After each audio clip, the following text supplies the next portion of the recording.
하나님 말씀 고린도전서 11장 23절에서 26절까지 보겠습니다. 고린도전서 11장 23절에서 26절까지 같이 읽겠습니다.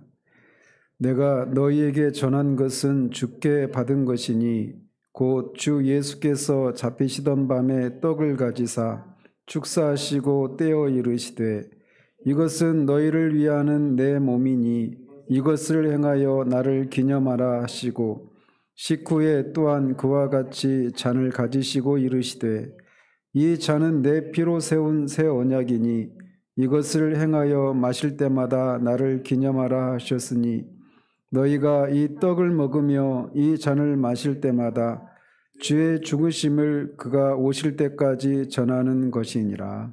아멘. 지난주에는 75에서 77문답을 통해서 성찬의 의미에 대해서 살펴보았습니다. 성찬은 우리가 것주님의 몸과 피를 상징하는 떡과 포도주를 우리가 눈으로 보고 입으로 이렇게 먹고 마시는 것을 통해서 주 예수 그리스도께서 십자가에서 이루신 일을 확신하게 해주는 그런 유익이 있다고 말씀드렸습니다. 그러면서도 동시에 즉 과거에 주님이 십자가에서 이루신 일들을 우리가 다시 기념하고 그것을 확신하게 해주는 그런 유익이 있는가 하면 또 장차 우리가 어린 양의 혼인잔치에 참여할 것을 기대하게 하는 그런 예식이라고 말씀드렸습니다. 그래서 성찬은 과거를 돌아보며 기념하는 이런 의미가 있는가 하면 미래를 내다보며 이렇게 소망하는 그런 의미가 있는 예식이라고 말씀드렸습니다. 자, 오늘은 이제 성찬에 대한 이 몇 가지 오해에 대해서 살펴보도록 합니다. 2주 전에도 세례에 관련해서 우리는 두 가지 오류에 대해서 살핀 적이 있습니다. 즉 세례에 사용되는 물 자체가 죄를 씻는 그런 능력이 있다고 가르치는 로마 교회의 그런 오류와 또 그것에 대한 반발로 이 세례를 경시하는 또 다른 오류, 이 두 가지를 살펴보았죠. 그런 것처럼 성찬에도 동일하게 두 가지 오류가 있다라고 할 수가 있겠습니다. 첫째는 떡과 포도주가 그리스도의 실제 몸과 피로 변한다라고 하는 화채설이고 이것에 대한 반발로 성찬은 단지 그냥 기념일 뿐이다라고 말하는 이런 두 가지 견해가 있습니다. 물론 이제 78문답에서는 화채설만 다루고 있는데 이 화채설 말고도 기념설 또 공제설이라고 하는 이 우리가 받을 수 없는 이 세 가지 내용을 오늘 같이 살펴보도록 합니다. 자, 먼저 78문답 같이 읽어보도록 합니다. 그렇다면 떡과 포도주가 정말 그리스도의 몸과 피로 변합니까? 아닙니다. 마치 세례물이 그리스도의 피로 변하는 것도 아니요 그 자체가 죄를 씻는 것도 아니고 다만 그것에 대한 신적인 표시이며 보증이듯이 성찬식에 사용되는 떡은 비록 그때 그리스도의 몸이라고 선포하지만 그리스도의 몸으로 변하지 않습니다. 그래서 78문답은 로마 교회의 소위 화채설이라고 하는 잘못된 가르침을 반박하는 문답입니다. 그렇지만 이제 화채설만 다루고 있지만 말씀드린 것처럼 기념설 또 루터의 공제설 이 세 가지를 한꺼번에 살펴보는데 먼저 이 화채설과 기념설 이렇게 주장하는 근거 구절은 오늘 우리가 읽었던 고린도전서 11장 24절입니다. 똑같이 성경 구절을 가지고 로마 교회는 앞에 부분 이것은 너희를 위하는 내 몸이니 이 부분을 강조하면서 화채설을 주장하고 기념설의 경우에는 뒤에 부분 이것을 행하여 나를 기념하라 이 부분만 강조하면서 이 두 가지 극단적인 그런 주장을 하고 있습니다. 그래서 어쨌든 이 화채설이나 기념설은 각각 이 고린도전서 11장 24절의 앞부분과 뒷부분만 강조하는 이런 것에서 이런 오류가 발생을 하게 되는 것이죠. 자, 그래서 먼저 화채설을 보면 로마 교회에서는 떡과 포도주가 신부가 이 성찬의 요소들인 떡과 포도주를 들고 축성할 때 그게 실제로 몸과 피로 그리스도의 몸과 피로 바뀐다라고 주장을 합니다. 그래서 될 화자 몸체자, 실제로 그리스도의 몸으로 변화된다라고 하는 이 화체설을 주장을 합니다. 특별히 이제 이 축성을 할 때 이것은 내 몸이니 또는 이것은 내 피니라고 할 때 이 라틴어로 그렇게 얘기를 합니다. 거룩한 가운을 입고 이 라틴어로 알아들을 수 없는 그런 말로 하면 뭔가 있어 보이죠. 그런데 그렇게 어쨌든 라틴어로 이것은 내 몸이니 이것은 내 피니 이렇게 선언을 하면 떡과 포도주가 그리스도의 실제 몸과 피로 변한다. 이게 화체설이에요. 근데 그 실제로 그렇게 그리스도의 살과 피로 바뀐다라고 변화된다고 얘기하지만 실제 먹어보면 어때요? 떡은 여전히 떡이죠. 근데 왜 변한다고 하는데 왜 떡 맛이 나죠? 이렇게 물으면 만약에 그게 정말 그리스도의 피로 실제 맛도 그렇게 바뀌면 누가 그걸 살을 먹겠냐. 하나님이 은혜로 실제로는 바뀌지만 겉으로 보여지는 이 떡의 본질은 바꾸지 않은 채 실제로 그리스도의 몸이 되게 하시는 이런 은혜를 베푸셔서 바뀌었지만 여전히 떡 맛이 난다. 이렇게 답변을 합니다. 어쨌든 뭐 그들의 주장이 그래요. 근데 이제 그들은 이 앞에 있는 이 문장, 이것은 내 몸이니라고 한 이거를 문자적으로 이제 그 해석을 하다가 이런 주장을 하는데 이렇게 되면 범신론적인 이런 미신에 빠지고 맙니다. 그래서 어떤 문제가 생기느냐면 이 성찬의 떡과 포도주를 먹고 마시기만 하면 자동적으로 이 그리스도의 사죄의 은혜가 그들에게 임한다라고 그렇게 생각하게 되는 거예요. 이거를 이제 조금 어려운 신학적인 용어로 사효론 이렇게 말을 합니다.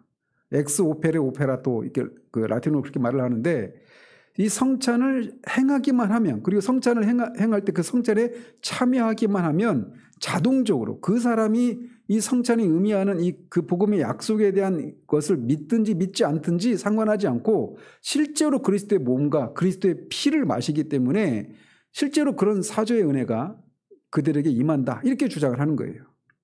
그렇게 되면 어떻게 되겠습니까? 이거 완전히 이제 그 구원의 은혜를 주시는 주님을 의지하기보다는 성찬의 요소인 떡과 포도주를 더 의지하게 되죠. 그리스도의 실제 몸과 피로 바뀐 거니까 그걸 먹기만 하면 자동적으로 이 복음이 약속하는 것처럼 죄사함과 영생을 주신다고 이렇게 말씀하셨잖아요. 이거를 그대로 받는다고 생각하니까 어떻겠습니까? 자신 삶을 어떻게 살든지 간에 어떤 삶을 살든지 간에 그냥 성찬에 참여하기만 하면 그냥 그 즉시 그런 은혜가 임하는 거죠. 그래서 카톨릭을 사람들이 많이 찾는 이유 중 하나가 뭐냐면 이런 것 때문에 그렇습니다. 얼마나 편합니까? 자기 살고 싶은 대로 살다가 그냥 가서 성찬에 한번 참여하기만 하면 바로 그냥 그대로 사죄를 받으니까. 완전히 이 로마 카톨릭은 완전히 막 미신적인 요소들이 너무나 많습니다. 그러다 보니까 이 성찬의 요소인 떡과 포도주가 실제 주님의 몸과 피로 바뀌었기 때문에 그거를 함부로 다룰 수가 없겠죠. 우리는 성찬 끝나고 어떻게 돼요?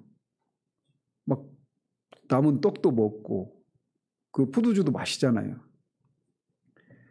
근데 이제 그렇게 실제로 주님의 몸과 피로 바뀐다라고 가르치기 때문에 로마 교회에서는 평신도들에게는 포도주를 나눠주지 않습니다.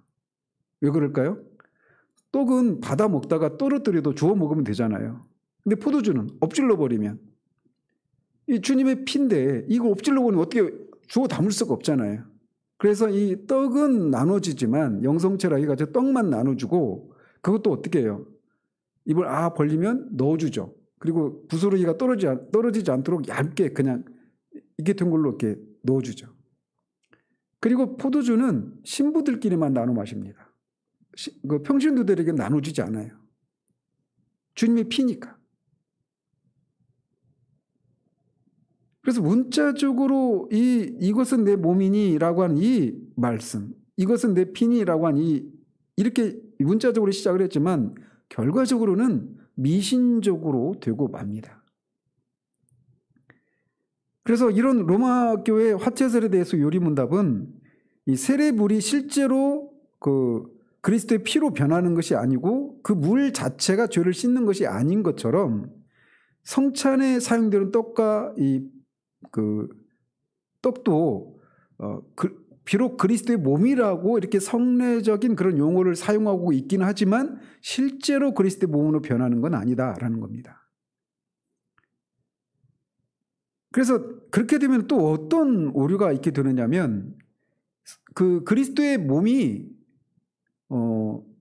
그러니까 이건 완전히 말도 안 되는 얘기죠. 그러니까 성찬을 행할 때마다 그리스도의 몸으로 바뀌면 만약에 그거를 지구상에 있는 그 모든 이 성당에서 이렇게 동시에 수십만 개 그런 곳에서 이렇게 하면 그게 그리스도의 몸 살로 바뀌었단 말이에요. 그걸 합해 놓으면 얼마나 클까요?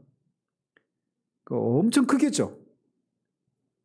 그러니까 그냥 우스갯소리지만 물리적으로도 이게 생각할 수 없는 건데 이게 사람들에게 그게 있습니다. 영적인 거, 뭔가 신비한 거, 초자연적인 거 이런 것들 앞에 사람들이 합리적인 그런 생각이나 이성을 발동을 못해요.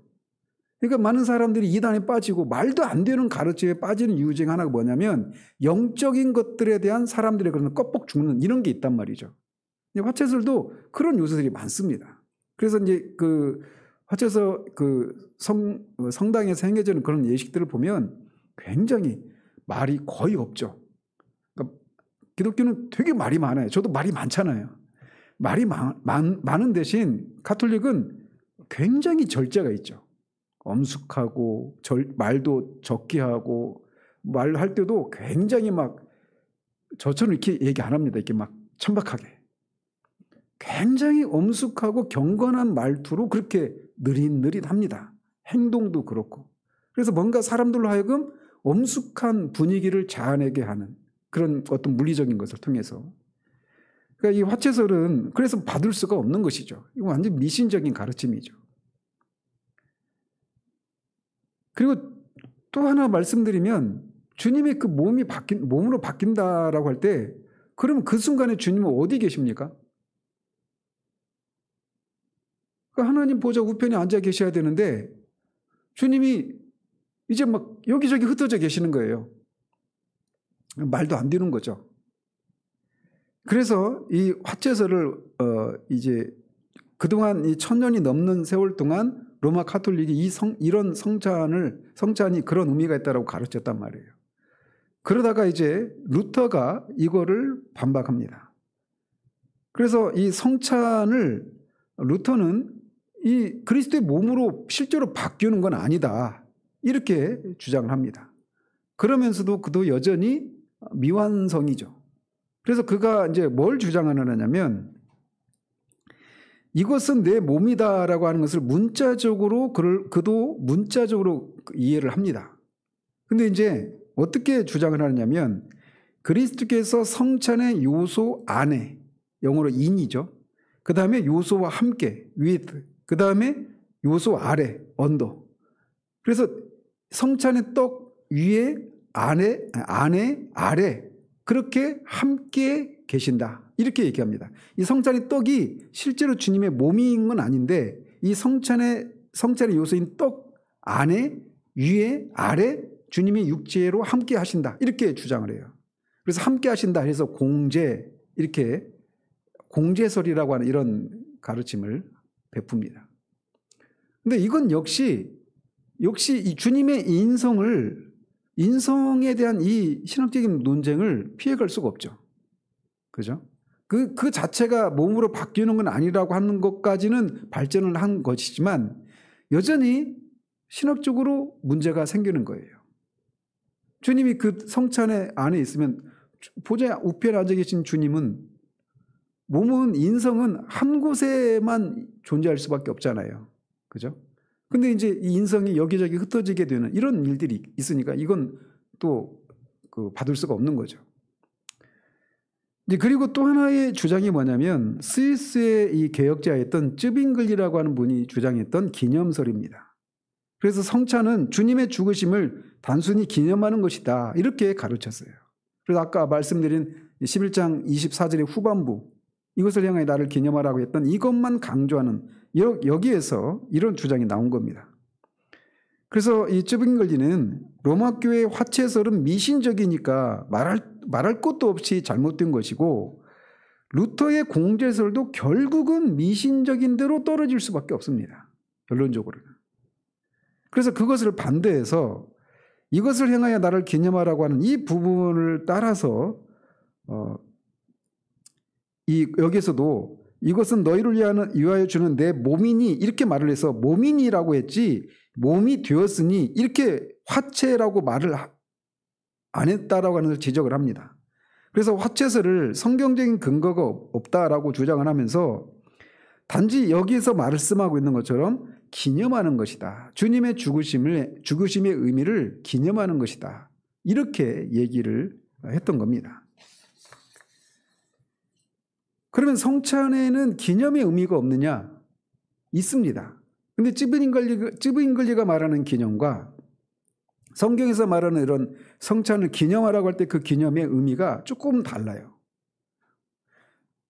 그래서 우리는 이제 뭘 믿느냐면 영적 임재설, 이거를 우리는 믿습니다. 칼빈의 주장에 따라서. 그래서 어쨌든 이 화채설이든지 그것의 정반대에 있는 기념설이든지 11장 24절의 전반부 앞부분과 뒷부분만을 강조한 데서 이런 오류가 발생을 하는 거라는 거죠. 자, 그렇다면 우리가 이 구절이 전체적으로 뭘 말하고 있는가, 특별히 기념하라고 하는 말이 무슨 뜻인가를 우리가 살펴볼 필요가 있다는 겁니다. 그래서 이제 이 구절을 이해를 하려면 바로 뒤에 이어지는 이 구절과 연결해서 생각해 볼 때 기념하라고 하는 말이 무슨 말인지를 우리가 더 선명하게 알 수가 있습니다. 그래서 24절도 그렇고 25절도 그렇고 똑같이 나를 기념하라 이렇게 말씀하셨죠. 내 몸이다, 내 피다 라고 하면서 이것을 기념하라 이렇게 말씀하셨는데 그 말씀 다음에 26절에서 이렇게 말을 합니다. 너희가 이 떡을 먹으며 이 잔을 마실 때마다 그의 죽으심을 오실 때까지 전하는 것이니라 이렇게 말을 해요. 그러니까 기념한다라고 하는 것과 전한다라고 하는 개념이 이제 같은 개념이라고 하는 것을 말해주는 거예요. 어떤 의미냐면 여기서 전한다고 할 때 어디에서 누구에게 전한다라고 하는 뜻일까요? 우리가 흔히 그냥 전한다, 이 주님의 주의 죽으심은 오실 때까지 전한다, 이게 믿지 않는 사람들에게 주님이 십자가에서 이루신 일들을 전하는, 이런 전도하고 전하는 이런 개념을 우리가 이해하기 쉬운데, 성찬은 기본적으로 누구를 향한 것입니까? 믿지 않는 자들이 아니라 믿는 자들을 향하여서 그 복음의 약속을 인쳐주는 거란 말이에요. 그래서 여기서 전한다라고 하는 것도 기본적으로 불신자들에게 이 주님의 죽으심의 의미를 전하는 이런 개념이 아니라는 거죠. 그래서 주님께서는 주님의 교회가 떡과 포도주를 가지고 주님의 죽으심을 주님께서 다시 오실 때까지 교회 안에서 계속 선포하게 하셨던 겁니다.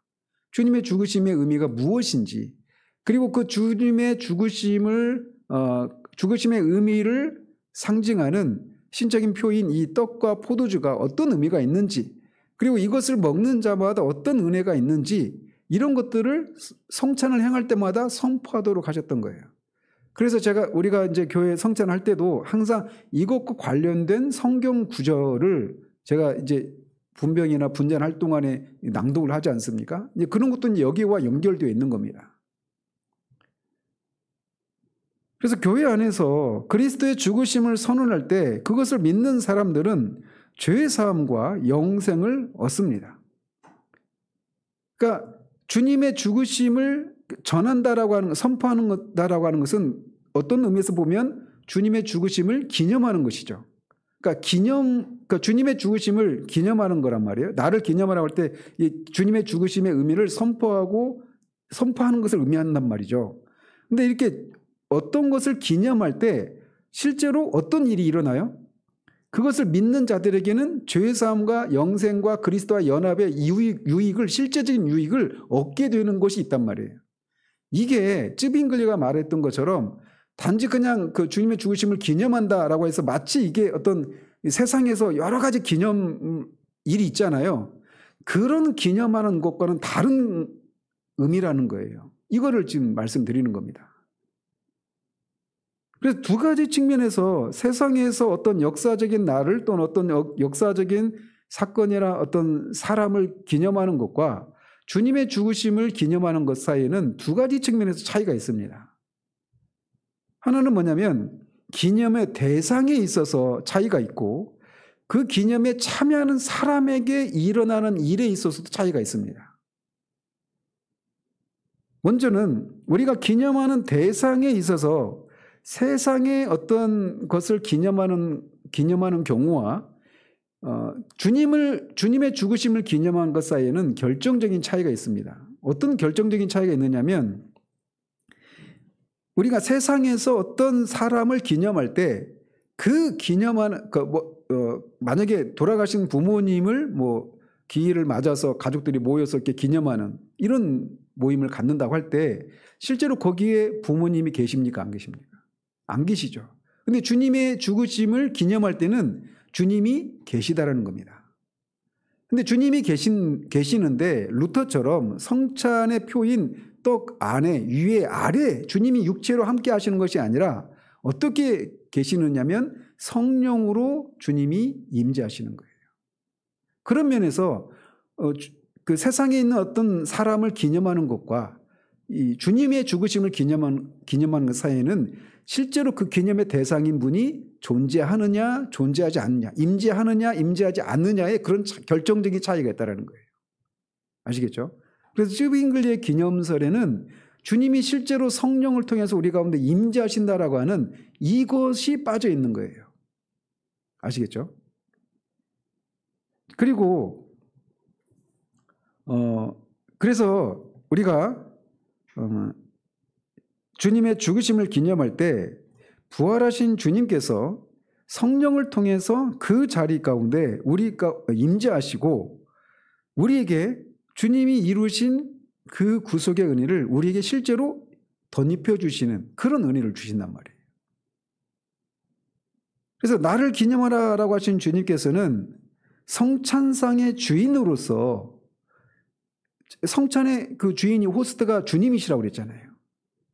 그래서 성찬상의 주인으로서 성령으로 그 자리에 임재하시면서 믿음으로 나오는 사람에게 주님의 구속의 은혜를 입혀주시고 우리 영혼을 먹이시고 마시우시는 일을 하신단 말이죠. 이것이 사람이 주체가 되어서 어떤 것을 기념하는 이런 것과는 결정적으로 다른 겁니다. 성찬상의 주인은 주님이시고 주님께서 친히 구속의 은혜를 우리에게 입혀 주십니다. 어떻게? 성령으로 임재하셔서. 자, 이렇게 기념하는 대상에 있어서 이런 차이가 있어요. 그리고 두 번째로는 이 기념에 참여하는 사람의 입장에서도 차이가 있습니다. 성찬에서 주님의 죽으심을 기념하는 것은 우리가 구속의 은혜를 얻는다라고 하는 면에서 어떤 세상에 있는 어떤 기념식에 참여하는 사람과 또 차이가 발생을 합니다. 이를테면 우리가 8.15 광복절이다 또는 이제 3.1절이 곧 다가오니까 내일 모레인가요? 3.1절이 다가오면 정부가 계속해서 3.1절 어떤 축사나 이런 것들을 일종의 그런 성명서 형식으로 이렇게 발표를 하지 않습니까?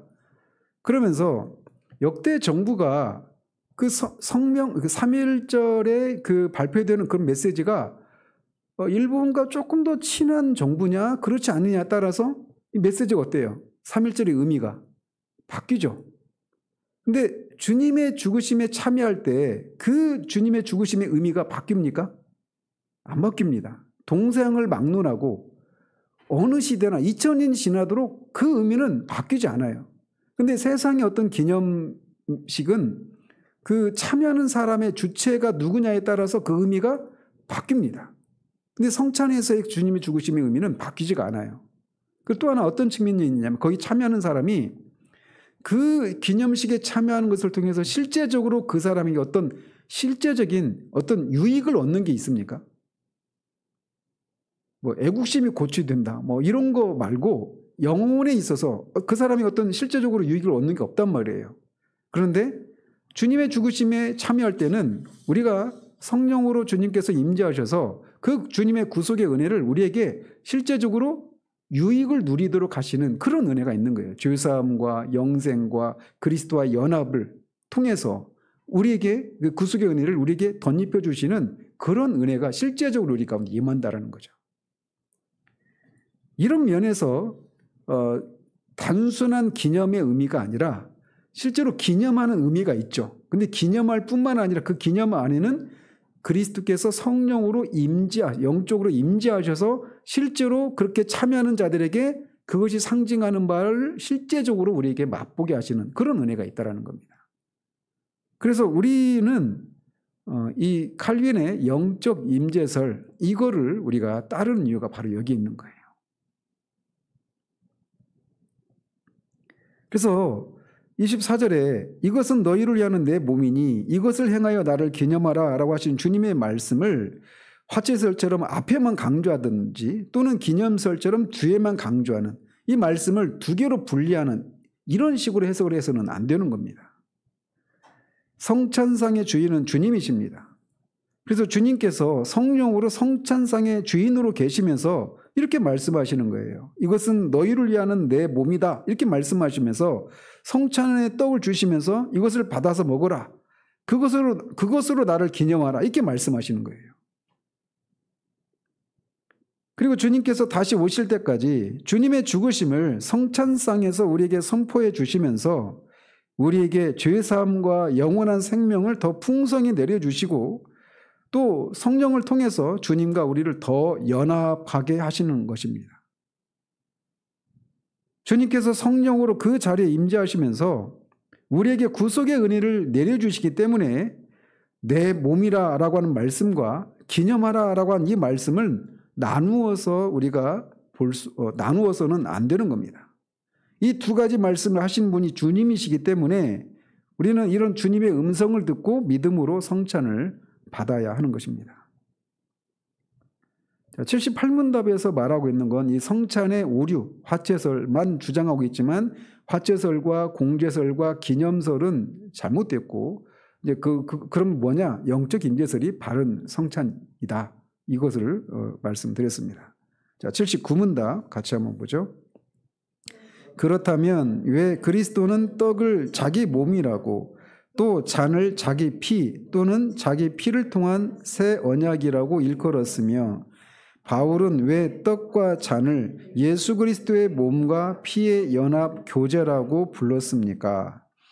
그리스도께서 그렇게 말씀하시는 데에는 큰 이유가 있습니다. 즉 떡과 포도주가 육신의 생명을 유지시키듯이 십자가에 달린 그의 몸과 흘린 피가 우리의 영혼을 영생에 이르게 하는 참된 양식과 음료라는 사실을 가르치시기 위함입니다. 뿐만 아니라 그리스도께서는 눈으로 볼 수 있는 이러한 표와 보증으로서 우리에게 다음과 같은 것을 확신시키려 하셨습니다. 첫째, 우리가 그리스도를 기념하면서 이 거룩한 표들을 육신의 입으로 받아 먹는 것처럼 실제로 성령의 역사에 의해 우리가 그의 참된 몸과 피에 참여합니다. 둘째, 그리스도의 모든 고난과 순종이 확실하게 우리의 것이 되어 마치 우리 자신이 직접 모든 고난을 당하고 우리의 죄값을 하나님께 치른 것과 같습니다. 그러니까 이 두 가지를 확신시킨다는 거예요. 그래서 이 79문답을 크게 둘로 나눌 수 있습니다. 하나는 뭐냐면 이 성찬이 가르치는 내용이 무엇이냐라고 하는 것과 또 하나는 그것을 통해서 확신시키는 내용이 무엇이냐 이 두 가지를 다루고 있는 겁니다. 그래서 가르치는 내용은 그리스도의 몸과 피가 참된 양식과 음료라고 하는 것을 가르친다라는 거예요. 그리고 확신시키는 것은 다시 두 가지로 나누어지는데 첫째는 우리가 성찬에서 먹고 마시는 것이 확실하지 않습니까? 먹고 마시는 걸 우리가 뭐 부정할 수가 없잖아요. 너무 분명하고 확실한 것처럼 성령의 역사를 통해서 그의 참된 몸과 피에 참여하는 것도 확실하다. 이거를 확신하게 해준다는 겁니다. 두 번째로는 그리스도의 고난과 순종이 확실하게 우리의 소유가 되어서 마치 우리가 직접 죄로 인한 고난을 당하고 죄값을 치른 것과 같다라고 하는 것을 확신시켜 준다는 거예요. 그래서 성찬은 단순한 기념이 아니라 그리스도의 참된 몸과 피에 참여하는 것이므로 우리가 믿음으로 성찬에 참여하면 마치 우리가 직접 우리 죄로 인한 모든 고난을 당하고 죄값을 치른 것처럼 그렇게 주님과 긴밀하게 연합을 이룬다는 사실을 확신시켜 준다. 이게 성찬의 의미다. 이렇게 얘기를 하는 거예요. 그리스도의 구속의 은혜에 대해서 이렇게 분명하게 가르치고 확신을 주는 이 성찬은 어떤 실제적인 효과를 불러일으키느냐면 믿음이 있는 사람과 없는 사람을 분명하게 구분을 시킵니다. 그래서 성찬이 시행되면 중립적인 효과를 내는 일은 없어요. 그것을 복음의 약속을 믿든지 아니면 복음의 약속을 믿지 못하든지 이 분명한 이런 분리를 일으킨단 말이죠. 그래서 성찬은 믿음이 있는 사람과 없는 사람을 갈라서 믿는 사람에게는 사죄와 영생과 그리스도와 연합의 은혜를 더 끼쳐주시지만 믿음이 없는 사람은 거기에서 걸려 넘어집니다. 그러니까 성찬의 의미를 우리가 바르게 알고 행할 때 사람들이 성찬을 할 때마다 성찬에 참여하는 사람들은 그게 이런 의미가 이런 걸 죄사함과 그리스도와 연합을 통해서 죄사함과 영생과 그리스도와 연합을 실제 우리의 것으로 이렇게 여겨주신다라고 하는 거 이거를 알고 주님과 더 친밀해지고 이런 효과가 있어요. 그런데 거기에 참여하지 못한 사람은 그것을 받느냐 받지 않느냐가 내가 그것을 믿느냐 안 믿느냐를 보여주는 거잖아요. 그러니까 곧장 그 사실 앞에 내가 복음을 아직 믿지 못하고 있구나. 내가 아직 구원받지 못한 사람이구나. 이거를 직면하게 만드는 그런 게 있는 거예요. 그러니까 이 말로 선포되는 말씀을 들을 때는 그냥 내가 정말 그 복음을 믿는지 믿지 않는지가 분명하게 드러나지 않잖아요. 근데 이 보여지는 말씀인 성찬상에 참여하게 될 때는 그게 분명해진단 말이죠. 그래서 이 성찬이 어떤 효과가 있느냐면 이렇게 믿는 사람과 믿지 않는 사람들을 분명히 갈라내주고 믿는 사람에게는 은혜를 유익을 끼치게 되는 이런 일이 있는가 하면 믿지 않는 사람들은 피해갈 수가 없잖아요. 그러니까 그 사실 앞에서 내가 주님과의 관계를 반드시 해결해야만 되는 이 문제에 직면하도록 하는 이런 효과도 있는 거예요. 그러니까 성찬의 의미를 분명히 하고 그 성찬에 참여할 수 있는 자격을 분명히 하고 그렇게 성찬에 참여하게 되면 그런 게 있는 겁니다. 저도 이제 제가 구체적으로 누구라고 말씀 안 드리겠지만 이 성찬과 관련해서 상처를 받아서 우리 교회를 떠난 분도 있어요. 처음에는 저희가 이제 이 앞에 나오게 해서 받아가게 했거든요. 그러니까 앉아 있는 거는 내가 이제 안 믿는 것을 말하는 거예요. 그러니까 이게 얼마나 불편한 자리입니까? 이게. 그러니까 그전에는 그냥 덥석덥석 먹고 마시고 했단 말이에요. 아무런 그냥 생각 없이. 근데 그 의미를 분명히 하고 그렇게 성찬을 집행을 하니까 그게 너무 이제 분명해지고 그게 이제 마음의 고통이 짐이 되는 거죠. 근데 이 문제를 가지고 이제 하나님 앞에 그러니까 바로 그런 사람을 위해서 주님이 십자가에 죽으시고 다시 사셔서 용서를 해주신다라고 하는 영생을 주신다라고 하는 이 복음을 믿으면 되는 일인데 거기에서 머물러 있는 이런 경우도 있단 말이죠. 아무튼 저로서는 굉장히 마음이 아프죠. 굉장히 지금도 계속 제 마음에 아픔이 있습니다. 그 사람을 생각하면. 그래서 성찬에 참여하고도 그리스도의 구속의 은혜에 대해서 여전히 희미하고 은혜 안에서 자라지 않는다면 오히려 이 반대 경우에 속하는 사람이 될 수도 있어요. 그래서 네덜란드 신앙 고백서에서는 성찬에 참여할 때의 태도와 그 효과를 이렇게 말을 합니다. 우리는 이 거룩한 성례를 하나님의 백성들의 회중에서 겸손과 경외심을 가지고 받으며, 그러니까 여기서도 이제 하나님의 백성들의 회중에서라고 하는 이 표현도 중요한 표현입니다. 그냥 개인적으로 사적으로 이렇게 하는 게 아니죠. 그래서 언제 최근에 어떤 그 뉴스에 어떤 목사가 개인적으로 사람을 찾아가 가지고 성찬을 했다는 얘기를 들었어요. 아주 고위직에 있는 사람이었는데 전혀 성경적이지 않습니다. 그리고 또한 함께 우리 구주 그리스도의 죽음을 감사함으로 기념하고 우리의 신앙과 기독교 신앙을 고백한다.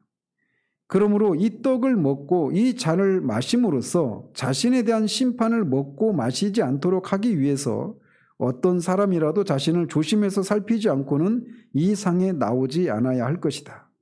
요컨대 우리는 이 성례를 거행함으로써 하나님과 이웃에 대한 뜨거운 사랑을 품게 된다. 이 마지막 문장이 그냥 뜬금없이 훅 튀어나온 그런 느낌이 있죠. 설명이 좀 필요한데, 우리가 이 성찬의 의미를 참여하고 나면 그 아들을 죽이시면서까지 우리를 사랑하신 하나님의 사랑을 우리가 더 깊이 느낄 수 있어요. 그러면서 동시에 우리 그때 말씀드린 것처럼 그리스도가 여기 성찬에 참여하는 사람들이 다 한 지체라고 하는 이 의식을 불러일으킨다고 그랬잖아요. 그것을 한 떡에 참여한다 이렇게 말을 해서 그 의미를 더 살리는 게 이제 빵 하나, 큰 빵을 가지고 막 뜯어 먹는 이런 것이 더 그 의미를 더 살려준다고 말씀드리지 않았습니까? 그래서 이 성찬에 우리가 바르게 참여하면 하나님을 향한 사랑뿐만 아니라 이웃을 향한 사랑도 우리 가운데 이렇게 새롭게 되는 이런 일이 있단 말이죠. 그래서 네덜란드 신앙 고백서는 이거를 이렇게 말하고 있습니다. 이렇게 우리가 성찬의 상에서 주님과 연합해서 구속의 은혜를 받는다라고 하는 사실은 매우 신비로운 이야기입니다. 화채설처럼 떡이 그리스도의 몸으로 바뀐다라는 그런 어떤 물질적인 측면에서 신비를 말하고 있는 것이 아니라 주님께서 베푸신 구원에 우리가 연합해서 신령한 은혜를 받는다라고 하는 영적인 측면에서 신비를 말씀드리는 거예요. 주님과 연합해서 주님의 은덕을 받는데 성찬의 비밀이 있습니다. 그래서 그 주님과의 연합을 통해서 얻는 유익에 대해서 76문답에서 이렇게 말을 했잖아요. 그의 살 중에 살이요 그의 뼈 중에 뼈다라고 하는 말로 표현한 바가 있지 않습니까? 76문답에서. 이 말은 아담이 그 아내를 보았을 때 이는 내 뼈 중에 뼈요 내 살 중에 살이다라고 말했던 거기에서 연유한 것이죠. 그래서 그리스도와 교회와의 신비한 연합을 이렇게 표현하고 있는 겁니다. 그리스도와 교회와 연합이 아담과 하와의 연합처럼 신랑 되신 그리스도와 신부 되신 그리스도 사이에 그런 연합이 이루어진다는 겁니다. 그래서 우리가 혼인 서약을 하고 그 혼인 서약 안에서 교제를 나누는 것처럼 우리는 주님께서 따로 세우신 이 새 언약 안에서 주님과 연합하고 교제를 나누는 겁니다. 비록 주님은 지금 하늘에 계시고 우리는 땅에 있지만 우리는 주님과 연합을 하는 거예요. 그래서 우리가 성찬의 상에서 받아먹은 떡과 마신 포도주가 우리 몸의 일부가 되는 것처럼 주님의 은혜가 실제로 우리 몸의 일부가 됩니다. 성찬에서 우리는 주님과 연합해서 주님이 주시는 구원의 은혜를 받고 성찬은 이 사실을 우리에게 확신시켜 줍니다. 성령의 사역으로 그리스도와 연합하는 은혜를 우리에게 더 풍성하게 누리게 해주는 것이 바로 성찬이 가지고 있는 신비예요. 하늘에 계신 그리스도와 그의 신부인 교회가 연합해서 구속의 은혜를 계속 받고 나아가는 것이 바로 성찬의 신비인 겁니다. 따라서 우리가 이 주님의 말씀과 성차 안에서 그리스도와 연합한다라고 한 이 신비를 우리가 바르게 깨닫지 못하면 그냥 성찬에 대해서 마술적인 생각을 가지게 되는 대로 가고 마는 거예요. 그래서 언약에 대한 이 이해가 없을 때 우리 마음은 당연히 우리 자신이나 이 물질, 성찬의 이 물질로 향하게 되는 겁니다. 그렇지만 이 떡과 포도주가 그 자체로 신령한 음식이 아니고 그리스도 자신이 신령한 음료요, 신령한 떡이고 우리가 그리스도를 먹고 마시면서 그리스도와 연합이 되는 겁니다. 그렇게 그리스도와 연합할 때 내 죄 문제가 해결이 되는 거예요. 이렇게 성찬이 가르치고 확신시켜주는 핵심을 바르게 이해하는 것이 우리 생활에도 아주 큰 영향을 끼칩니다. 그리스도와 더욱더 연합하는 것이 성찬의 핵심이다라고 하는 것을 우리가 바르게 이해하면 그게 바로 성찬을 우리가 바르게 이해한 것이고 생활에서도 실제로 우리의 생활 가운데서도 그 유익을 누릴 수 있게 되는 겁니다. 그리스도와 연합하는 이 사실을 모르고 성찬에 대해서 우리가 뭐 화채설이 잘못됐다는 등 기념설이 잘못됐다는 등 공제설이 잘못됐다는 등 심지어 영적 임재설이 바른 거야 이렇게 말을 한다 하더라도 실제로 그리스도와 연합이 주는 그 유익을 누리지 못한 채 그렇게 이론적으로만 말하는 것은 실제적으로 아무 유익이 없는 거예요.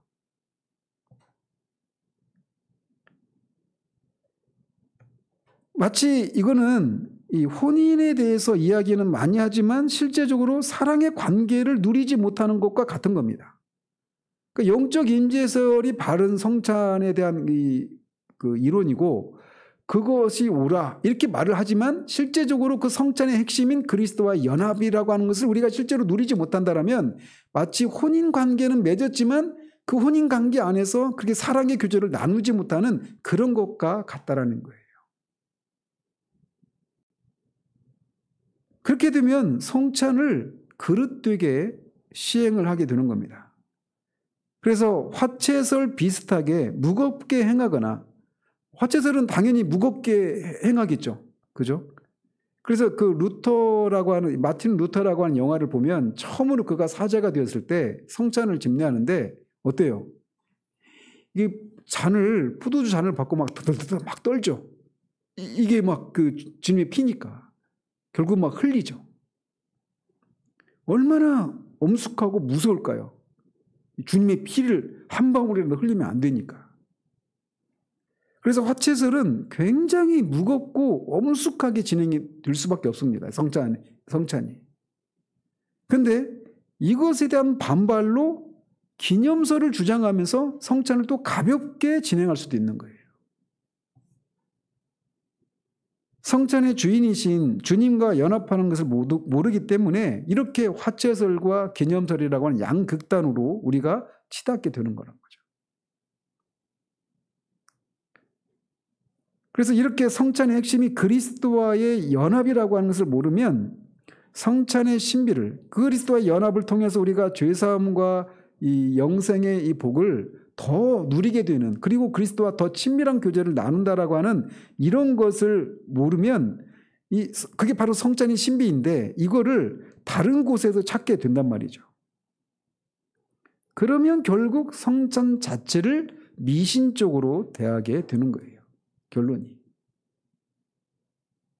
그래서 마치 성찬이 있는 주간을 앞두고는 그 주간만 막 조심하면서 지내려고 합니다.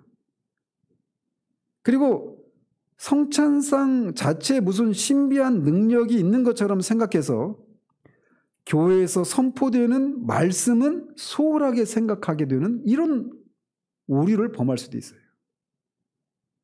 그리고 성찬이 집행될 그 주간만 자기의 행동을 주의하는 그런 삶의 태도를 가지면서 신앙생활을 하게 됩니다.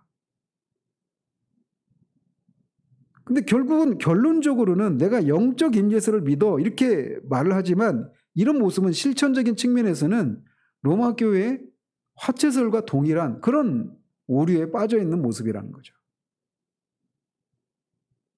또 반대로 이 기념설과 같은 태도를 취하기도 하고, 이 성찬의, 그래서 성찬의 핵심이 그리스도와 교회와의 연합이다.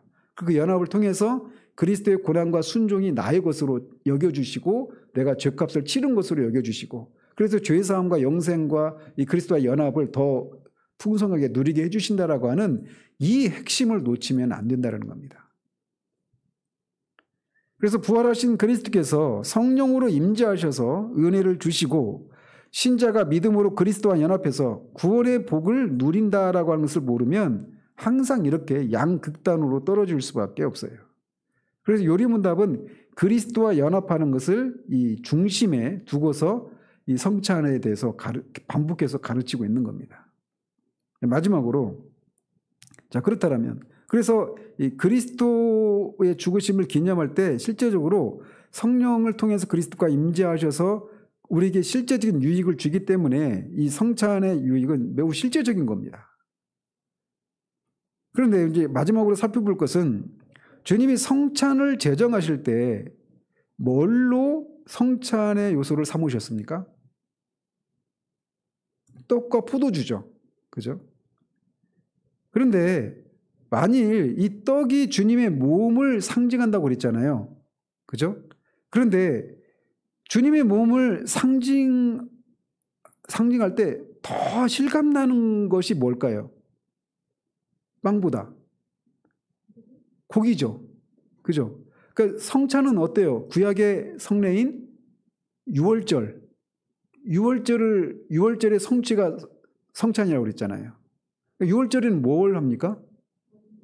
어린 양을 잡고 그 어린 양을 먹어요, 실제로. 그죠? 그러니까 성찬을, 그래서 유월절 이 성찬을 제정하실 때도 언제 제정하셨어요? 유월절에 제정하셨잖아요. 유월절 그 식사를 하시는 중에. 근데 유월절 그 상 안에는 분명히 유월절 그 어린 양의 고기도 있었단 말이에요. 그 고기 뒷다리 하나 들고 이것은 내 몸이니 이렇게 해서 성찬을 제정하실 수도 있잖아요. 그리고 살을 들어서 말할 때 내 몸이다 이렇게 말하니까 더 그 피부적으로도 와닿잖아요. 근데 왜 고기가 아니라 떡을, 또는 우리는 떡이라고 번역했지만 사실은 빵이죠, 빵. 그들의 주식인. 왜 빵을 사용해서 주님의 몸이라고 했을까요? 바로 이게, 이 고기는 오늘날 요즘은 고기를 흔하게 먹지만 이 유월절 어린 양 같이 이게 어떤 절기나 흔하게 먹을 수 있는 건 아니었지 않겠습니까? 그래서 매일 먹는 이 빵을 가지고 성찬을 제정하신 거예요. 여기 의미가 있는 겁니다.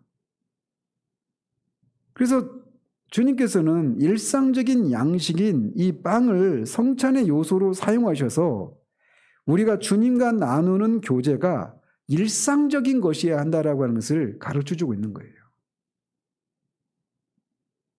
일상적인 생활에서 우리가 주님과의 언약을 통해서 그리스도와 내가 연합을 맺은 존재이다 라고 하는 것을 알고 그 주님과 우리와 연합을 이루어서 신랑과 신부의 그런 관계를 맺고 있는 이 사실을 알고 누리지 못하는 사람은 성찬에서도 주님과 연합하는 교제를 바르게 맛볼 수 없을 것입니다.